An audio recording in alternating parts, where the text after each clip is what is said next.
Love marriage के 4 महीने बाद ही 2 लड़कों संग लेटी मिली पत्नी। गुस्से में पति ने मार डाला। खौफनाक कहानी।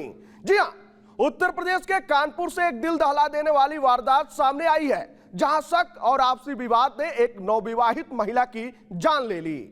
महाराजपुर थाना क्षेत्र के 22 वर्षीय युवक ने अपनी ही पत्नी की बेरहमी से हत्या कर दी। वारदात के बाद आरोपी पति खुद थाने पहुंचा और रोते हुए अपने जुर्म की बात कबूल कर पुलिस के हवाले हो गया। शनिवार सुबह महाराजपुर थाने में उस वक्त हड़कंप मच गया जब एक युवक रोता बिलखता हुआ इंस्पेक्टर के पास पहुंचा। उसने पुलिस से कहा, साहब, मैंने अपनी पत्नी का गला घोट दिया है। उसकी लाश घर पर कंबल में लिपटी हुई है। आरोपी की बात सुनते ही पुलिस ने उसे हिरासत में लिया और तुरंत मौके पर पहुंची। न्यू हाईटेक सिटी मुस्कान अस्पताल के ऊपर बने कमरे में महिला का शव बरामद हुआ, जिसे पोस्टमार्टम के लिए भेज दिया गया। पुलिस की जांच में सामने आया कि आरोपी सचिन सिंह और मृतका श्वेता मूल रूप से फतेहपुर जिले के मोहनपुर गांव के रहने वाले थे। दोनों ने परिवार की मर्जी के खिलाफ कोर्ट मैरिज की थी। शादी के बाद सचिन पत्नी को लेकर सूरत चला गया, जहां वह एक फैक्ट्री में काम करता था। करीब 1 महीने बाद दोनों कानपुर लौट आए और महाराजपुर इलाके में किराए के मकान में रहने लगे। यहां सचिन ने ऑटो चलाना शुरू किया।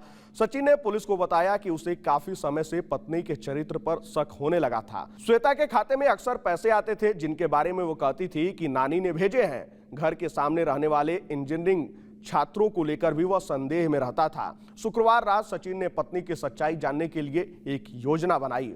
उसने पत्नी को फोन कर झूठ बोला कि वह दोस्तों के साथ पार्टी में है और देर रात घर नहीं आएगा। पत्नी ने बिना किसी आपत्ति के हामी भर दी। रात में सचिन अचानक घर लौट आया। नीचे का शटर खोलकर जब वह कमरे में पहुंचा तो देखा कि दरवाजा खुला है और उसकी पत्नी सामने रहने वाले 2 युवकों के साथ है।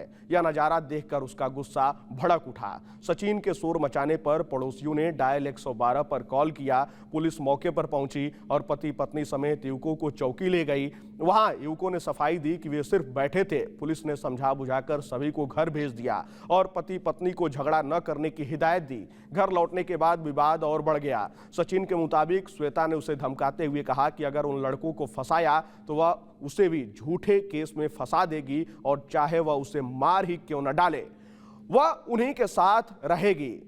इस बात से सचिन आपा खो बैठा और उसने श्वेता का गला दबाकर हत्या कर दी। हत्या के बाद सचिन घर से निकलकर घंटा घर पहुंच गया, जहां वह करीब 4 घंटे तक इधर उधर भटकता रहा। उसने भागने के बारे में भी सोचा, लेकिन फिर खुद को अकेला महसूस किया। उसने कहा, हमने परिवार के खिलाफ शादी की थी, हमारा कोई नहीं है। इसी सोच के साथ उसने थाने पहुंचकर आत्मसमर्पण कर दिया। उसके बाद पुलिस ने शव को पोस्टमार्टम के लिए भेजा और आरोपी सचिन को गिरफ्तार कर लिया।